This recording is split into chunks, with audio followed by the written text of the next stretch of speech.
Shalom, salam sejahtera di dalam nama Tuhan Yesus Kristus. Tetap bersama saya, Pendeta Binsar Sianipar, BBS, dari Gereja Alkitab Allah Esa. Bapak Ibu sekalian, yang saya kasihi di dalam nama Tuhan Yesus Kristus, kita akan membahas beberapa cara iblis bekerja. Iblis atau Lucifer itu adalah mantan malaikat, penghulu, pemimpin puji-pujian di sorga. Dia memimpin puji-pujian di hadapan Allah. Sebab itu, dia tahu bahwa Allah itu hanya satu, yaitu Yesus Kristus. Mau saya dibahas masalah ini ya. Bapak Ibu silakan lihat tayangan saya ya. Kenapa namanya Yesus Kristus? Allah itu ya. Nah, saya tidak membahas masalah itu, saya membahas pekerjaan iblis. Ya. Dia adalah mantan malaikat. Sebab itu dia tahu Allah itu satu. Pada saat dia berperang dengan Michael, salah satu penghulu, pemimpin malaikat itu di sorga, dia kalah, dikalahkan oleh Michael. Lalu dibuang dari sorga ke bumi.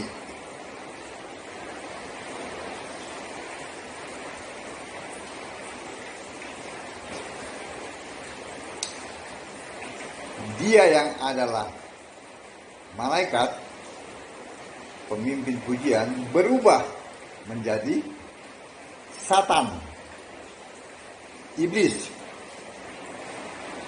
naga merah, padam itu. Dia berubah menjadi itu, menjadi Satan.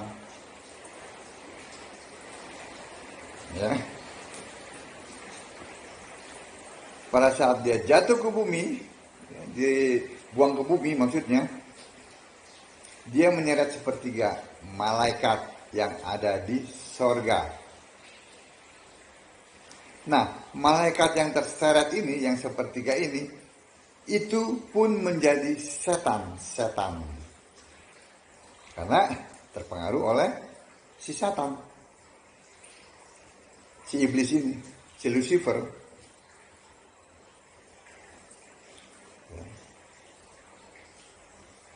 Bapak Ibu silakan baca dari Yakobus 2 ayat 19 bahwa karena malaikat itu tadinya di surga dan dia menyembah Allah, ya, mereka tahu bahwa Allah itu satu. Ya, terdapat dalam Yakobus 2 ayat 19. Ya, silakan dibaca ya, Yakobus 2 ayat 19. Setan-setan pun tahu Allah itu satu dan mereka gemetar. Ya. Nah, karena iblis ini ya pernah ada di surga sebagai malaikat dan dia lalu dibuang ke bumi, jadi hidup di surga dan pernah hidup di surga dan sekarang ada di bumi.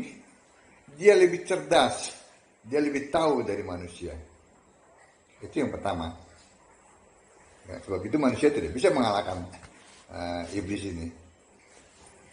Ya. Satan itu hanya takluk kepada Michael, pemimpin malaikat. Ya.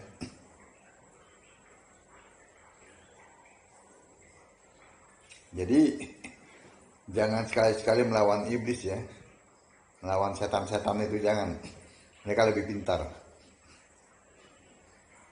Melainkan lawanlah mereka dalam nama Yesus Kristus. Nah, itu yang benar. Karena Yesus Kristus sudah mengalahkan mereka. Namanya adalah nama Allah.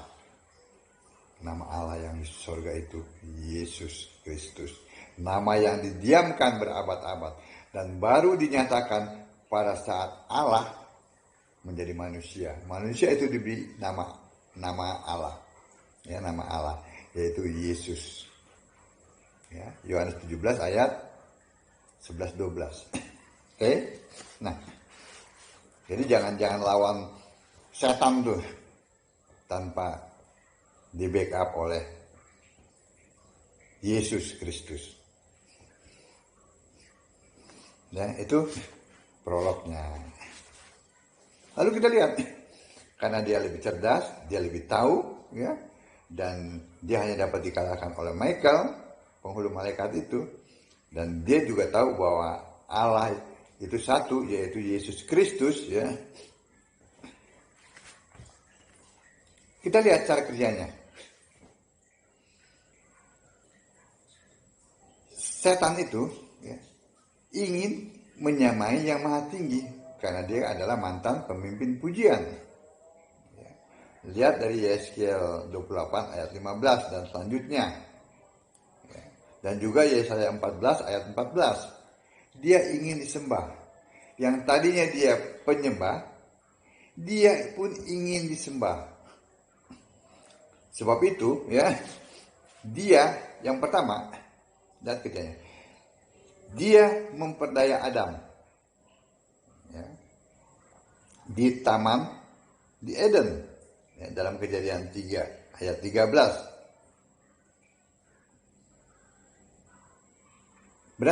Berhasil sehingga Adam dan Hawa jatuh ke dalam dosa. Berhasil kan? Itu yang pertama.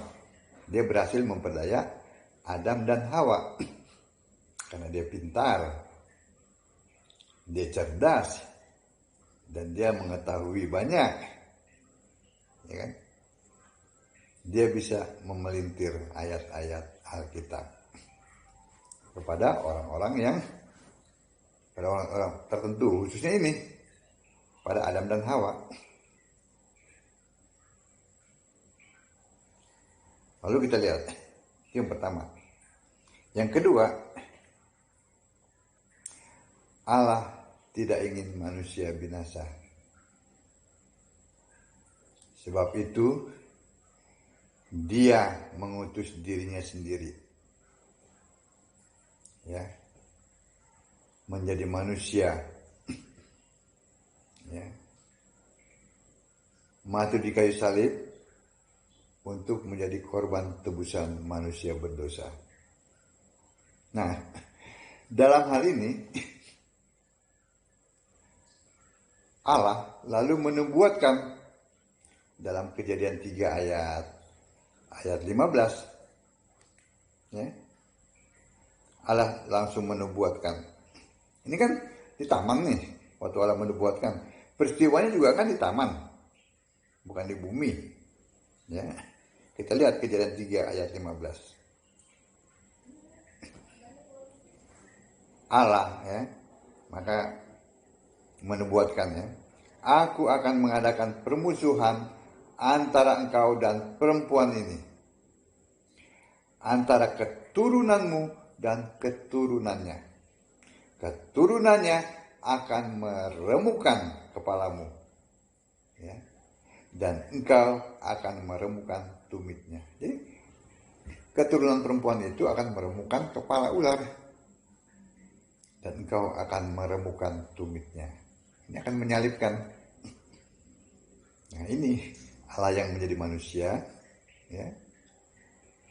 Ini dia akan meremukkan kepala ular, dan ular akan menyalibkan dia, menyalibkan manusia itu. Nanti kita lihat. Nubuat ini dinyatakan di hadapan malaikat itu, Lucifer itu, di hadapan Adam dan Hawa. Nah, itu yang pertama, Sebab itu, ya, dia berhasil memperdaya Adam dan Hawa yang pertama. Yang kedua, itu tadi, bahwa keturunan perempuan ini akan meremukkan kepala ular, ya, dan ular itu akan meremukkan tumit. Berhasil atau tidak? Ini pertanyaannya. Ini kan blueprint. Iblis berusaha merebut itu, menggagalkan itu, tetapi tidak berhasil, ya kan? Lihat di Wahyu 12 ayat 1 sampai 6. Ya. Waktu peperangan terjadi di surga, waktu Lucifer, iblis itu ya, berubah menjadi iblis ya, berusaha merebut blueprint itu, dia dikalahkan oleh penghulu malaikat yang bernama Michael, lalu dicampakkan dari surga ke bumi. Waktu dicampakkan, ia menarik sepertiga, menyeret ya sepertiga malaikat-malaikat yang ada di surga itu ke bumi, sehingga malaikat-malaikat itu menjadi setan-setan, ya, menjadi roh-roh jahat di udara. Yang kedua, nggak berhasil dia merebut blueprint. Yang ketiga, dia berusaha membunuh bayi Yesus lewat Herodes. Nah, waktu Allah ya, menggenapi firman-Nya, ya, dia menjadi manusia, menjadi keturunan itu ya, keturunan perempuan itu kan, dia menjadi manusia, ya, lahir lewat Maria. Ini pun berusaha digagalkan oleh iblis dengan cara apa? Membunuh bayi-bayi di bawah usia 2 tahun lewat Herodes. Sehingga apa? Alkitab mengatakan Rahel menangis dan tidak mau dihibur karena begitu sedihnya, ya, bayi di bawah 2 tahun dibunuh. Berhasil membunuh bayi Yesus? Tidak. Satu, dia berhasil menipu Adam dan Hawa. Tapi yang kedua, untuk merebut blueprint tidak berhasil. Yang ketiga, membunuh bayi Yesus tidak berhasil. Ya. Yang keempat, pada waktu Yesus selesai dibaptis oleh Yohanes Pembaptis, iblis mencobai Yesus. Dia mengatakan akan memberikan segala-galanya jika Yesus menyembah kepadanya. Yesus katakan, enyahlah engkau iblis, hanya kepada Allah lah harus menyembah. Gagal lagi bukan? Gagal yang keempat. Amin. Gagal. Lalu kita lihat yang kelima. Ini cara kerja iblis. Ya. Berusaha menggagalkan pelayanan Yesus. Lewat apa? Membenturkan dengan agama Yahudi. Ya. Dalam hal ini ahli-ahli Taurat dibenturkan. Juga orang Farisi dan Saduki. Ya. Berapa kali Yesus mau dilempar batu? Apakah berhasil? Tidak. Amin. Lalu yang kelima, yang keenam, menjadikan Yudas yang adalah muridnya, yang adalah sahabatnya, ya, menjadi pengkhianat untuk Yesus. Silakan dibaca Lukas 22 ayat 3 sampai 6, ya. Saya tambahkan bahwa Yudas mati, dia masuk ke alam maut yang jurusannya neraka. Itu bukan karena dia mengkhianati Yesus, melainkan karena dia bunuh diri. Ya. dosa yang tidak diampuni salah satunya adalah bunuh diri. Ya. Selain menghujat Roh Kudus, selain murtad, yaitu bunuh diri.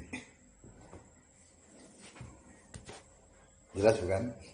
Itu yang keenam. Ya. Menjadikan Yudas pengkhianat. Itu caranya iblis. Dengan Yudas tamak akan uang.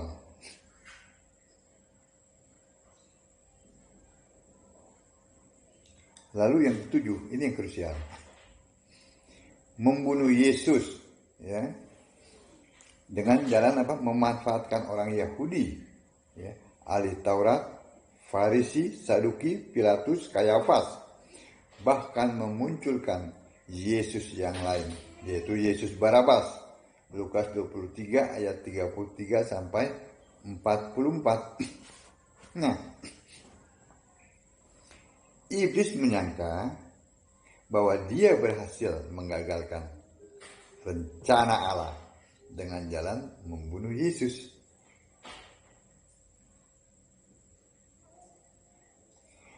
Padahal inilah waktunya Yesus mati di kayu salib menebus manusia berdosa. Dia meremukkan kepala ular. Tentang kematiannya, kan bisa dilihat tentang kematiannya. Harinya, ya, adalah harinya Allah. Maksudnya waktunya Allah itu bukan waktu manusia. Waktunya Allah itu bukan waktunya iblis. Ya. Yesus berkata, "Ya Bapa, sebentar.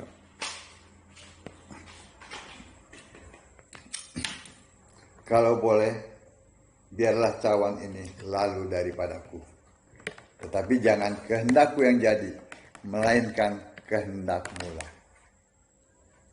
Bentar ya.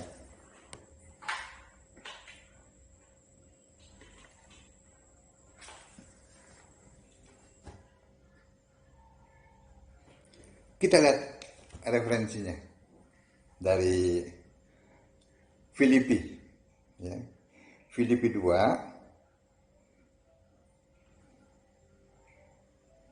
ayat 6, 7, 8. Khususnya ayat 7-8 lah. Filipi 2 ya. Ayat 6 lah saya bacakan lah. Sampai 7-8. Yang walaupun dalam rupa Allah, tidak menganggap kesetaraan dengan Allah itu sebagai milik yang harus dipertahankan. Ya. Ayat 7. Melainkan telah mengosongkan dirinya sendiri dan mengambil rupa seorang hamba dan menjadi sama dengan manusia. Ini perhatikan ayat yang 8. Dan dalam keadaan sebagai manusia, ia telah merendahkan dirinya dan taat sampai mati. Taat sampai mati. Bahkan sampai mati di kayu salib. Jadi kematiannya itu adalah ketaatannya. Bukan karena hasil pekerjaan iblis. Tidak. Itulah hari di mana Allah menggenapi firman-Nya. Itulah hari di mana iblis diremukkan kepalanya.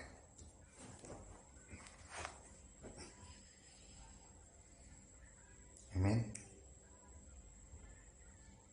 Jadi bukan karena keberhasilan iblis membunuh manusia Yesus, tidak. Melainkan karena itu waktunya. Sudah waktunya.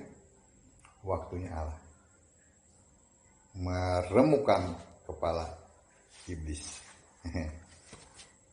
Sehingga kita yang percaya kepadanya, kita ditebus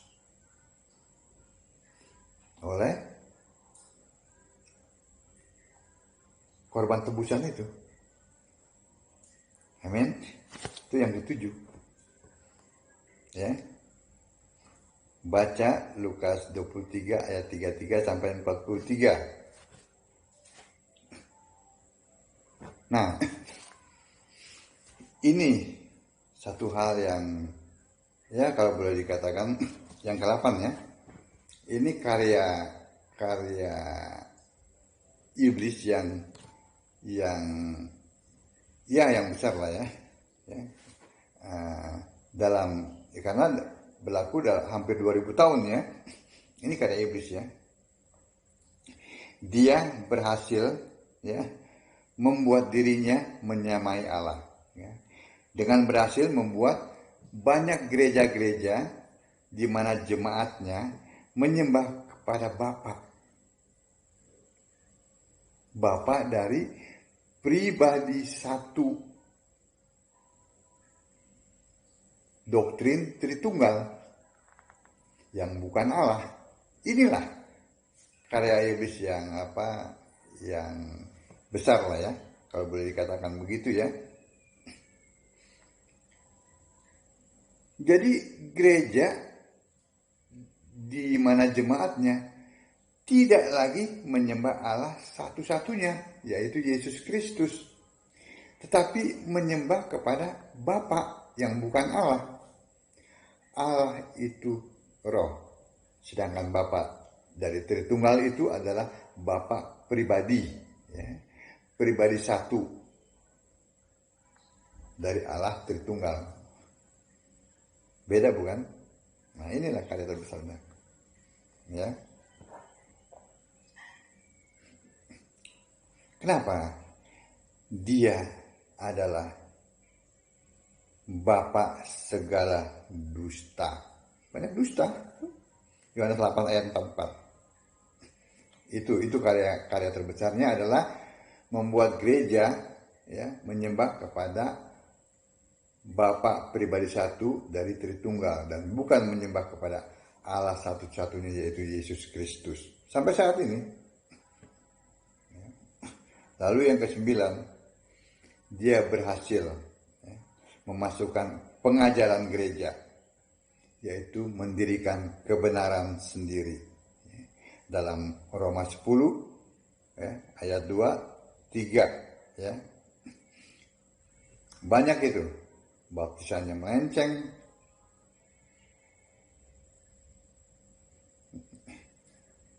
jemaat dibuat terbius oleh ritual agama ya. Jadi bukan dibawa kepada iman, tetapi kepada kebiasaan ritual agama-agama itu. Orang rajin melakukan ritual, jadi bukan beriman lagi. Itu yang ke-9. Iblis yang ke-10 ya. Iblis jadi raja sorga katanya. Nggak tahu sorganya abal-abal. Kenapa? Karena gereja ya, jemaatnya pada saat meninggal itu makamnya ditulis, batu nisannya maksudnya, telah berpulang ke rumah Bapa di sorga. Mana Bapa di sorga?